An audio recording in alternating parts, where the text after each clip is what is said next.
typical day that we have had most of the time while we're tracking our stocks. Looks like today that the overall market went up. Let's take a look at this. Went up 1.51% on the Dow. The Nasdaq went 1.11, and we had a 6.5 point gain. So we see right up here, and then another 2% after hours. So we're crushing the Dow, even though it's a small movement. And overall, again, we're kind of on the low end. It looks like we're on this U-shaped curve where we're on the bottom part where it's pretty flat. But we're starting to move up, and I think most of it's sentiment that the economy is going to open up, but there's a lot of uncertainty as kind of what that means. Who's going to open up? How much are they going to open up? How fast are they going to open up? So, for example, restaurants.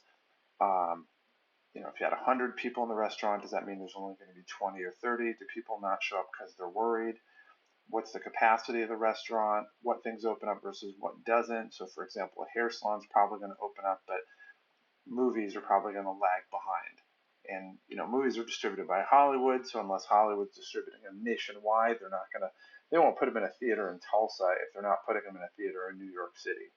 So certain things are going to be out there. It's just a lot of uncertainty where you don't necessarily see people committing money. But overall, I think we're going to be on a little bit of an upward trajectory as a whole. So if you look over the last week, let's click the last week, you see that same upward trajectory over the month. Again, the trend line is slightly upward.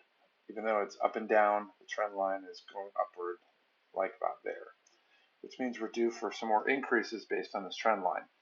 All right, so with that being said, going through the stocks today, Groupon went up 14%. I don't really care too much about Groupon. Just be fair about it. We're going to talk about Eldorado Resorts International. That went up 17%. Let's see any other big movers we have here. Signet went up 10, and then Yugo went down 23. We'll talk about that as well. Stocks that we're watching. Zovio, it's my old company. Got a couple 12s in here. Royal Cruise Lines, RDI, Cinemark. Let's see, SeaWorld's up 14. And again, that's probably the sentiment about things opening up because those are very localized parks. Full House Resorts is up 13. Again, that's kind of following that as well. Golden Entertainment's up 63% today, so let me take a look at that one. And let's see, Sasol is up 15%. And what else do we have here? GNC is up 38%, which I was looking at a little bit earlier, and Menlo is up 25%. All right, so Golden Entertainment, they do casino properties. So basically, this is a thought of talking about Las Vegas opening. So again, pretty flat over the last week. They don't know what's going to happen. It's pretty much no heartbeat. And then, oh, the casinos might open, and it jumps up. So it went from 850 to about 1289. And this is definitely a segment that we want to look at. If we don't buy now, we're going to buy at some point. GNC, they're kind of screwed, to be honest.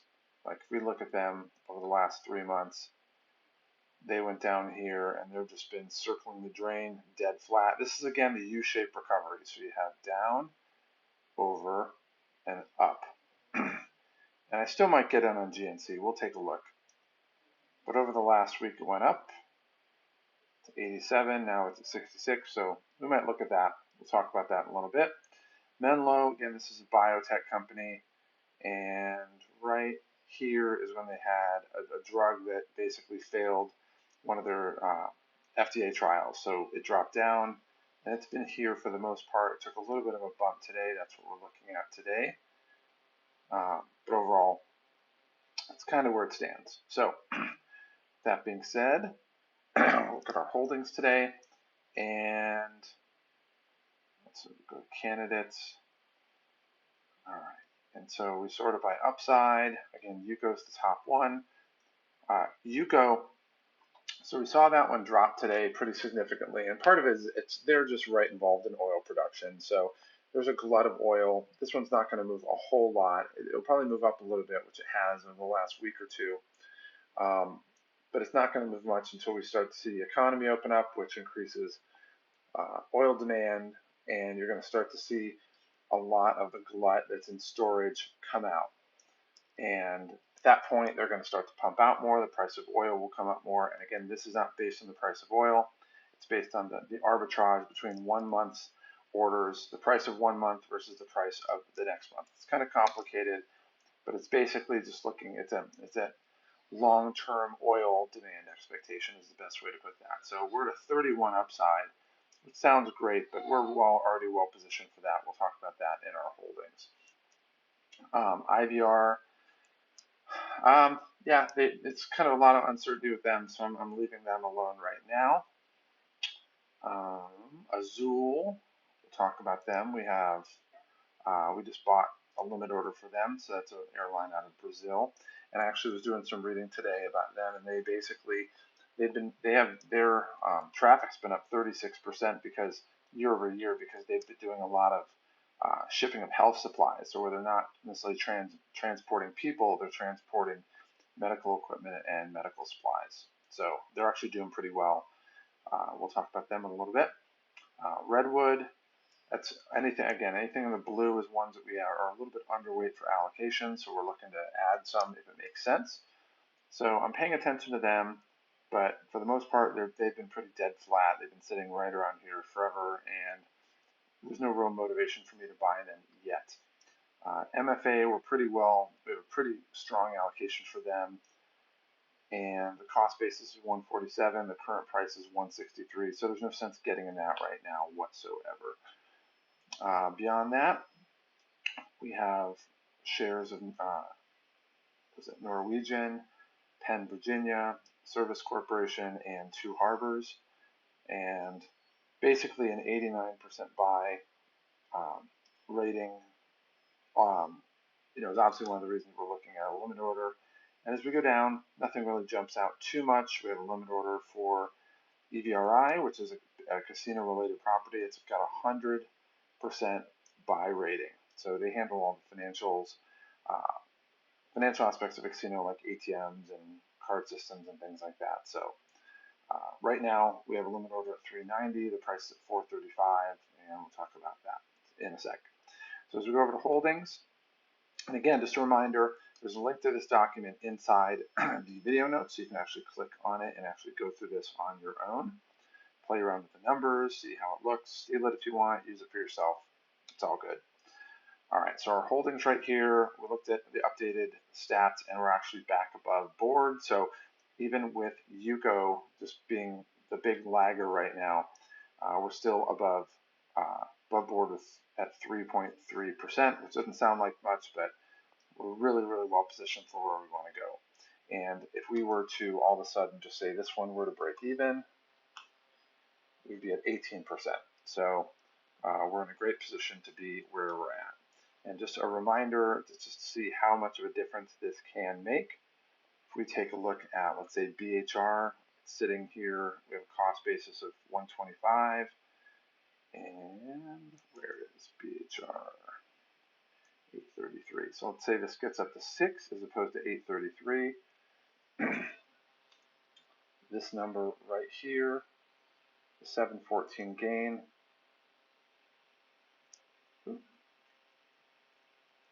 6 turns into 3,000. So this changes really quickly. And if it goes up to 8, we're going to be at a 4,000 gain. We're going to be at 540%, which is kind of where we want to be. And that's even one of our smaller allocations.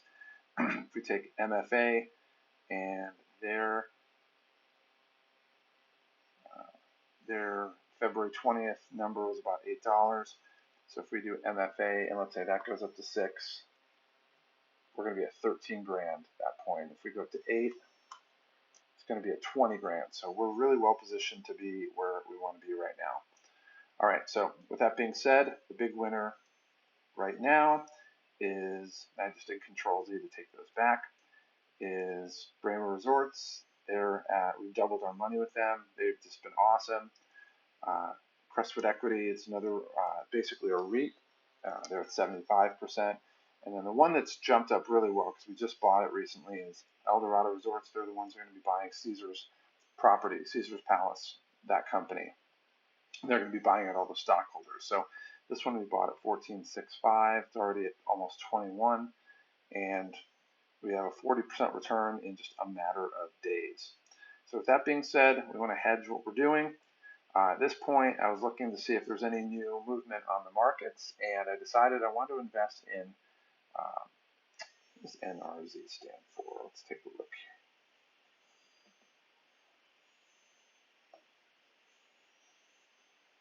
here. New residential investment. So I went back in here and we're looking at the different things on here, and even though it's down a little bit lower, I was reading some good press on them today. They have a 90% buy rate on here, and they're still earning over 3. So it's not necessarily the type of return we want, but this is just hedging some really good companies. So we decided it's sitting at 555 for the day. It went down to 507. So my general philosophy is I want to have a little bit lower than what it hit on the same day. So we put in a limit order buy for $5, 400 shares for $2,000. Gives us about a 3.5% upside if we're on here, but it's so highly rated, it's just like you had to put something in here. So I basically took away some of the money that we had from Sasol, closed that down mainly because if we look at Sasol,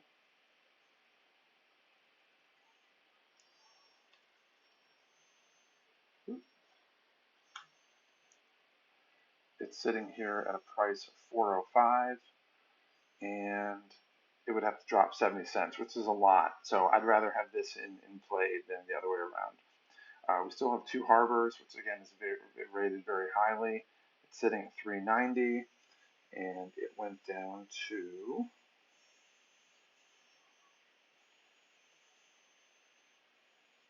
yeah, 391. That's actually the lowest it's been the whole time. Um, I'm sorry. Well, it went down to 391, so I put it at 390. Again, the same rules we talked about before. Sitting at 433, so it's very doable that it would get there. And then we have EVRI, which is the casino stock. It's sitting at 435.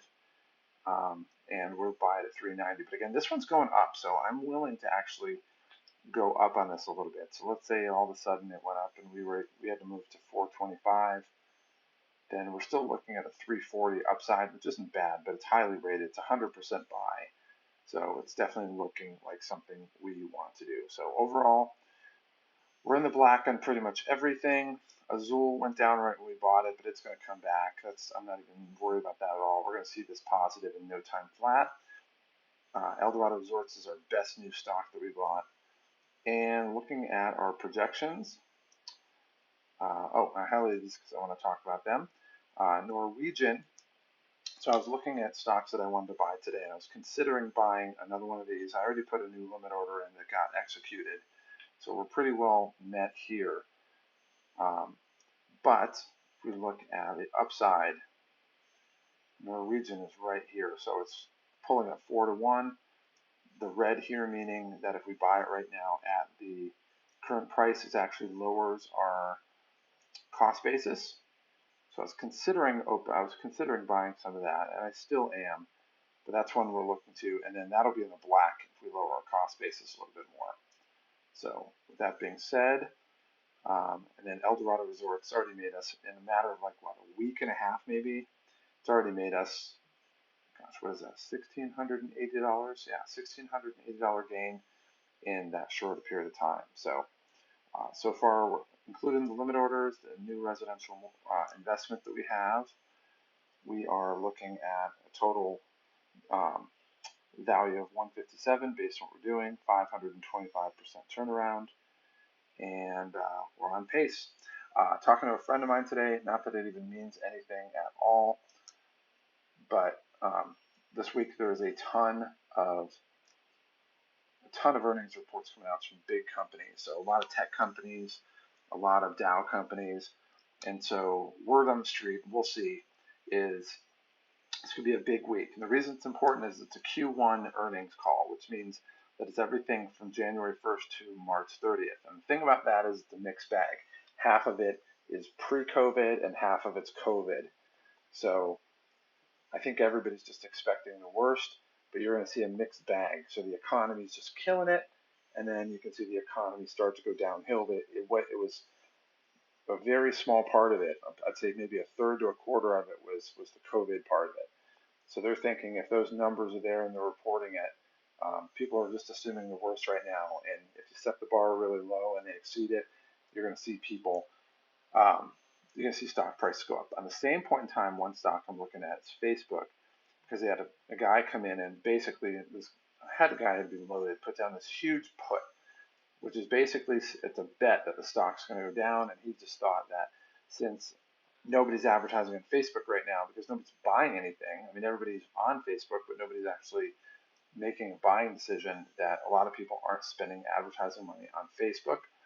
And as a result, their ad numbers are going to go down. And he's shorting it, figuring the stock is going to tank and he's going to make money on it. So they have an earnings call, I think, on Wednesday. It might be on Thursday.